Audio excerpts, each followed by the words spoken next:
We have just touched down in one of the most beautiful places in all of North America, and for the next week we're going to be exploring the regions of Banff and Jasper National Parks on a ski learning, bear hunting, all Canadian road trip. What could possibly go wrong?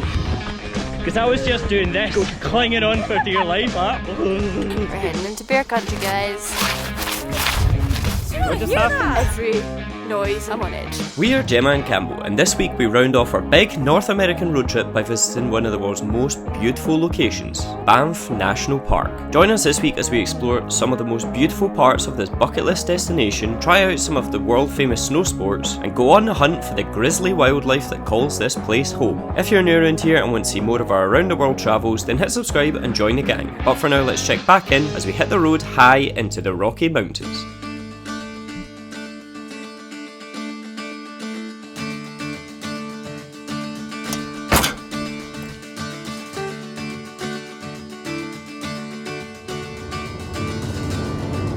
Good morning from Calgary. We arrived in late last night from San Francisco and we picked up our car. We used Discover Cars to book and we picked up from Dollar Cars at the airport. We drove to a really cute little apartment just beside the airport, and this morning we have woken up and we are driving to Banff. I am so excited. This has been on our bucket list for a long time. We're going to go and stay with our friend Rachel and her partner Alex. We've not seen Rachel now for nearly close to a year, and we are finally going to visit her for the first time in her new home in Banff, and I cannot wait. It is looking so beautiful already.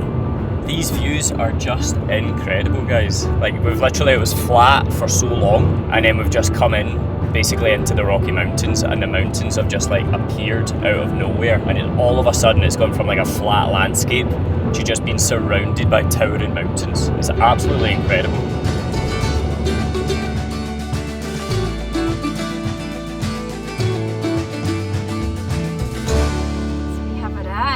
Yeah, I didn't actually realise you had to pay for passes to get into it, so I wonder how this is going to work, because we're staying here for a week and then we want to visit other national parks as well. Perfect. Make sure this pass is visible anytime you come in, and take a minute to read it and sign it at the back here. Perfect. Until the end of March next year. Excellent, thank you so Great, much. thank you. Thanks. Alright, have a good day. Okay. Woohoo! That's really good, isn't it? Yeah, it's alright. $150 for the two of us. And it was all? annual pass. So basically if we're staying for a week or more, you're cheaper just buying the Discover Pass. And it covers all national parks. So we are planning to go out to try and go out to Jasper as well. So that should cover that as well. What a cute little town. Oh my goodness. I'm obsessed. How exciting that we're This is so actually cool, man. here. I didn't know what I was expecting, but I wasn't really expecting it to look like this. So just like... It's just so quaint, isn't it? Wooden like lodges and mountains surrounding it. I can't believe we're here for like the next 10 days. We're here! We are here! See her? I see it. Just imagine that being your view out of your front window. Like, that is incredible.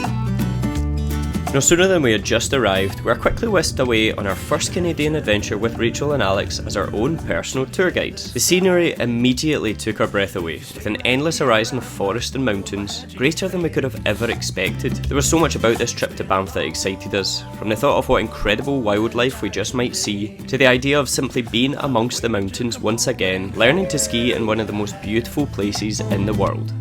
Step on our feet.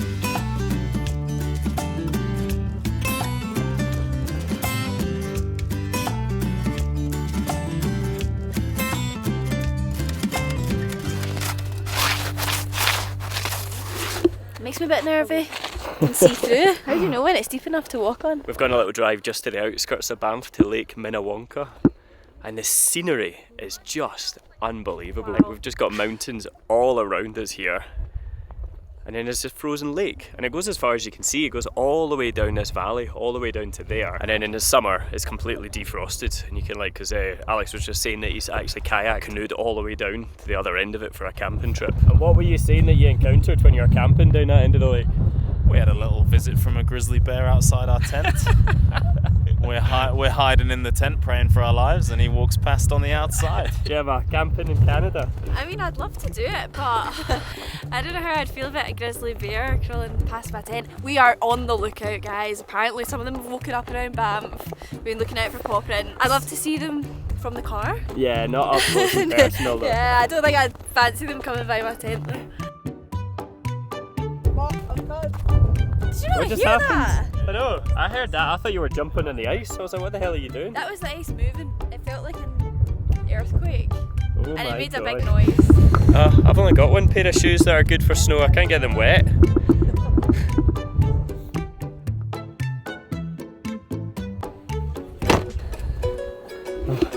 Bears active.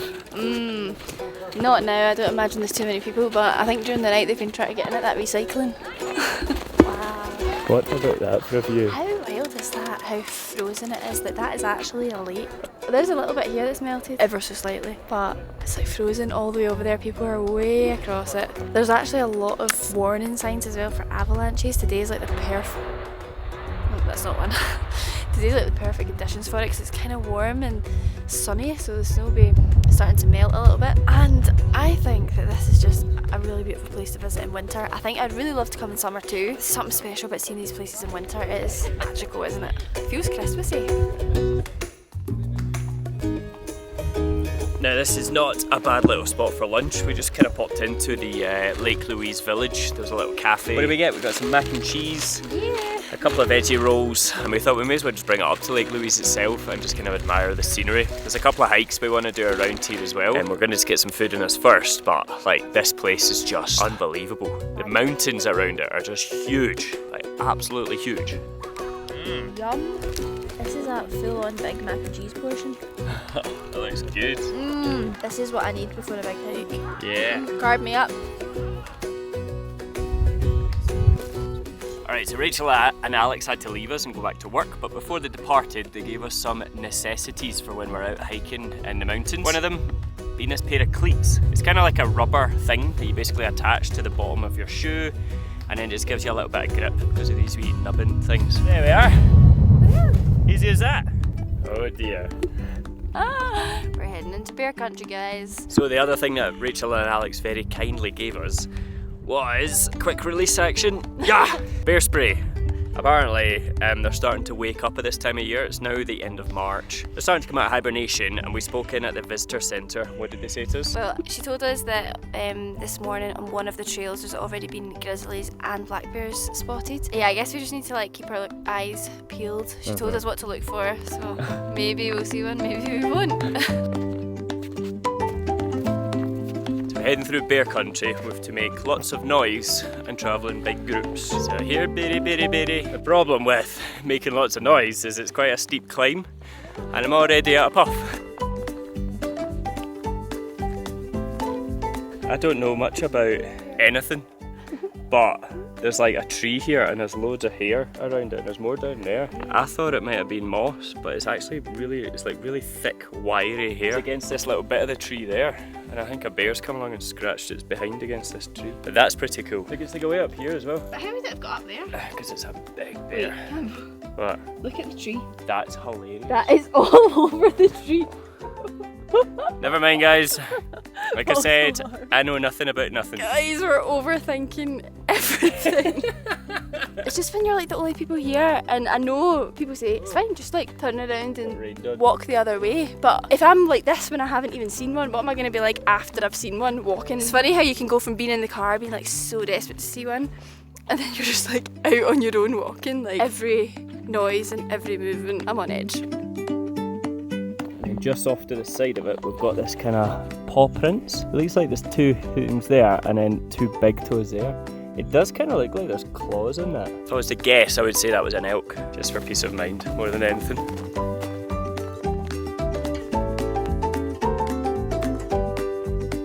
So this is Mirror Lake, and then we've got the beehive. I don't know if that's the big one or the wee one. You can see why it's called the beehive. I know, I didn't actually realise before, but now I can completely see why it's called the beehive. As you can see, Mirror Lake is... Oh god, snow, forever giving me a fright. As you can see, Mirror Lake is completely frozen over. It's just so peaceful around here though. Like it's almost painfully quiet, how quiet it is. When the wind's not blowing, you can hear your own ears, like the blood pulsing in them. It's so peaceful. The next morning we woke up bright and early to make a quick stop off at the local ski shop with Ski Big 3 to collect our gear for our first day out on the Banff mountain range. It's safe to say that we were absolutely buzzing. Alright guys, and so this is Sunshine Ski Slope. It's going to be our first of 3 ski slopes that we're going to be checking out whilst we're in Banff, and it's actually the one that Rachel works at, which is very lucky because we've just finished up a little kind of refresher course on the magic carpet, and now we're about to go and hit the gondola or the chairlift to take us all the way up to the top of our first ever ski run. If you watched our vlog when we were in Edinburgh and we tried snowboarding again for the first time, you'll know it didn't go as planned, but this time we've got our expert teacher Rachel, and hopefully it's all going to go to plan this time.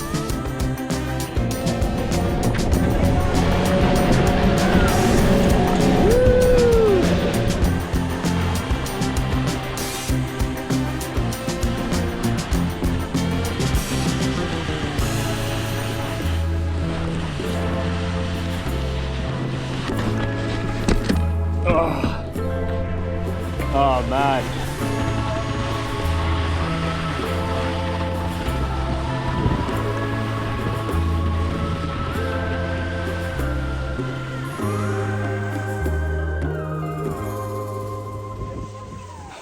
Oh bless, still getting the hang of it.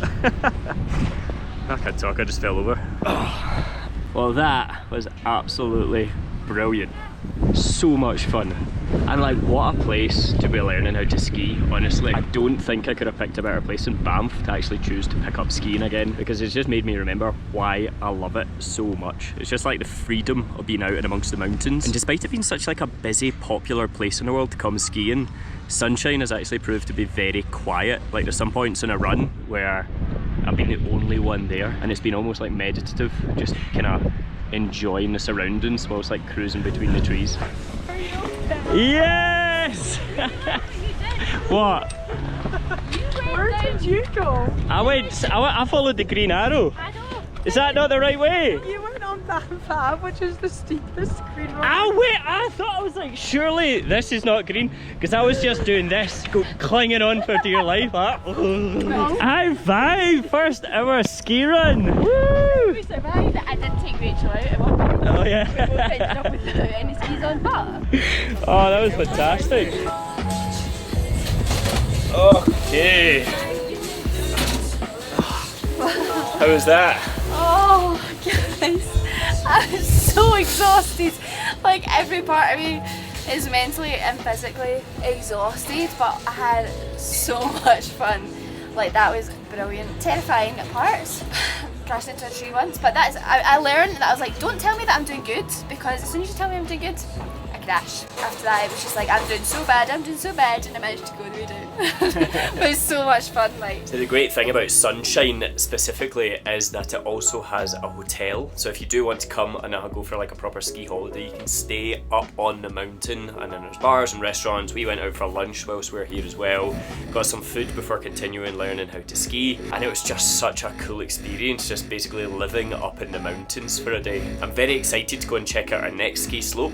What's the name of it again? we're going to Lake Louise for our next ski. Back to Lake Louise. I'm really excited about it. I mean, it was beautiful down there as well. So excited to try it again, try a different run. Got a little bit of confidence in the ones we just did, so see how it goes somewhere new. But first, before we head there, of course, it's time for Apres Ski. Everyone's favourite part of any ski holiday.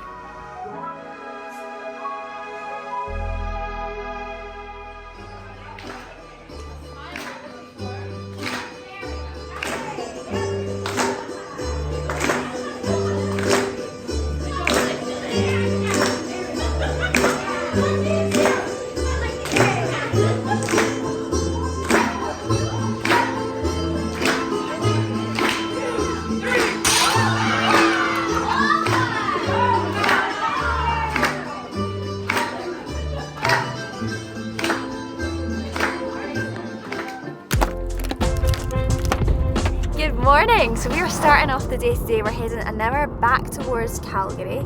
You guys know us well, we love wildlife, so we've decided to go and visit somewhere that looks like it is going to be absolutely amazing. Something very similar to what we just did in Shetland with the Shetland ponies, but this time it's with a different animal. One of the most beautiful animals in Canada. Looks like we're approaching. It literally has felt like we are completely in outback Canada in the middle of nowhere, and I was like, are we going the right way? But We're here. We're here. I've only seen pictures of them online, but they're basically just like giant huskies by the looks of it. They look beautiful. Oh, they are beautiful. Oh, they're just so fluffy. Oh my god, I want one.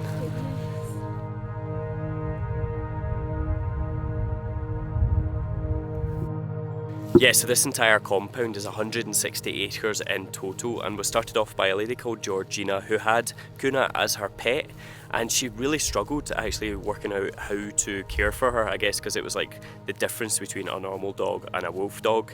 And so what she did was a lot of research into how they can work together. It eventually started kicking off, and then she realised that these kind of dogs need a lot of help, and there's nowhere for these kind of dogs to go to. So she started off this whole, I guess, non-profit care facilities for these wolf dogs, and it's just incredible to come here and see the help and the work that they're actually doing. But now there are 52 wolf dogs here in total, and it's just getting bigger and bigger every year. It's actually such a cool thing to come and do these tours, because by coming here and spending the money doing these tours is helping to actually provide these facilities and provide the care for these beautiful animals. That wolf dog taking a drink over there, that guy is Loki. Kuna is the, she's gonna be kind of more, they were feeling it for sure, so. Thank you. You're welcome. So they do tend to be a little bit more smoothie when it's warmer. Oh, thank you. You're welcome.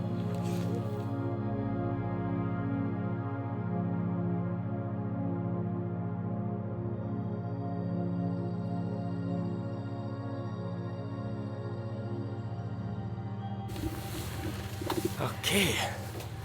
Honestly, I think that was one of the most unique experiences I've ever had in my life. There was some points there where one of the wolf dogs named Kuna, she's like a high percentage wolf dog, every time she came like slinking round the corner, I thought it was a wolf in there with us. She just looks so wolf-like because how silent and like ghostly she almost moves. It's amazing. That was one of the best things ever.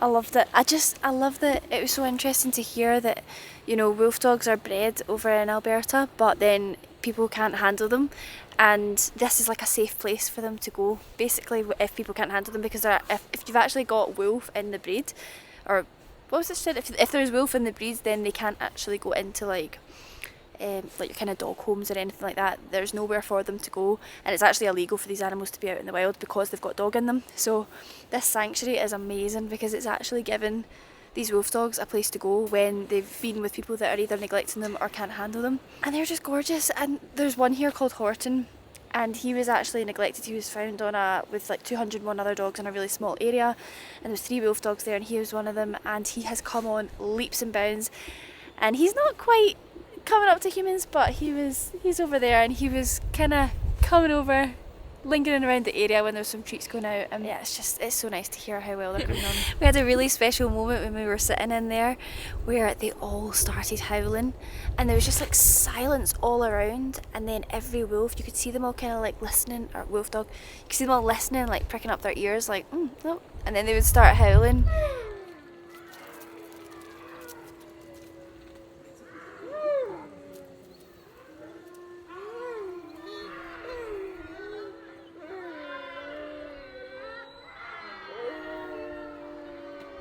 And it was really, really cool to see, and it was funny because our tour guide was just telling us that that's just like a wee bit of gossip, like that's a way of communicating with each other, and sometimes it's like, you know, there might be a little tiffle going on in one of the enclosures, and it's just their way of going, oh, did you hear what went on over there? They get into a wee bit of a argument, and it's just them all communicating with each other, and it was just really cool to see. It was just silence, and then they all just piped in.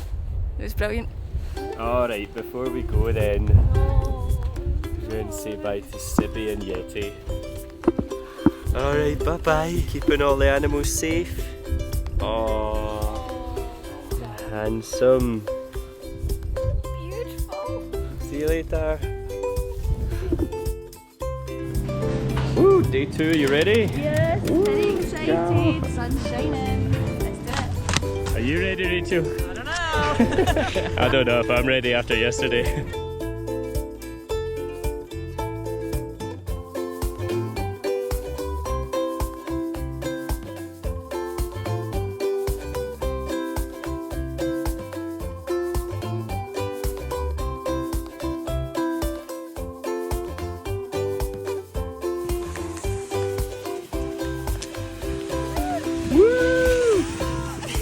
High five! Good job, hello. High five. Number one coach, number one teacher, Rachel. Going back. Pull it in. Okay.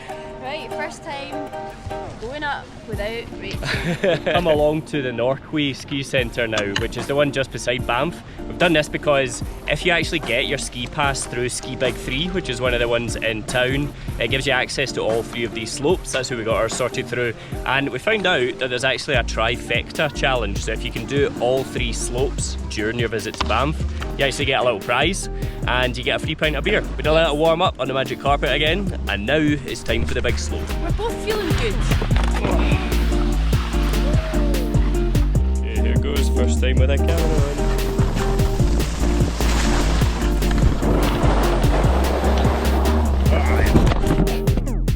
And that's why you don't film when you ski.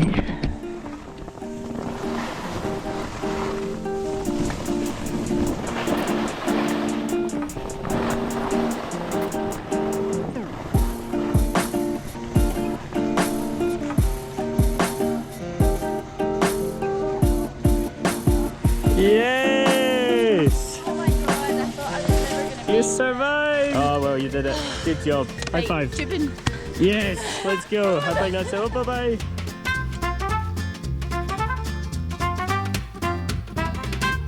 And now the reason that we left Norquay for last was because as well as skiing, apparently they have the best bit for going tubing. Now we did this in Glencoe and absolutely loved it. It's so much fun, and this looks so much steeper, and it's actually on the snow, not on a dry slope. So I'm really excited. It's going to be brilliant. Oh my goodness, is that way up there? Oh, I'm going first.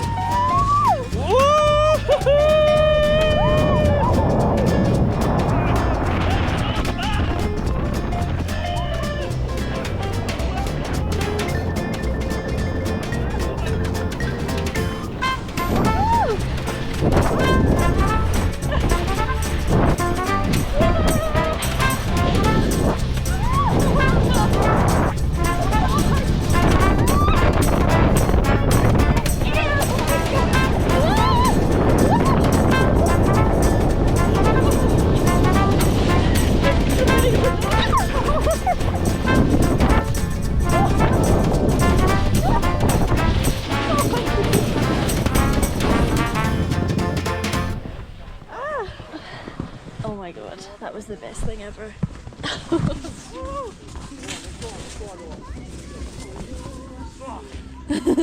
How was that? Oh my god. I've got jelly legs. You get some High air. five. Yes, I know. Some serious air. Oh my god. Brilliant. And so guys, that is the end of our Canadian adventure, and honestly it has just been such a dream trip, and to finish it off by visiting Rachel and Alex has just been, it's been so nice to come over and see where Rachel's been visiting. Like, she's been over here for 7 years, and to end our trip in this way, just spending time chilling out with them, has been so nice, and I'm so grateful that we've had the opportunity to do this. Next up, we have some really exciting adventures in Scotland next week, and I really hope that you're going to come along and join us on the adventure. If you did enjoy this video, thank you so much for following along. Give it a big thumbs up. We'll see you again in the next one. Bye!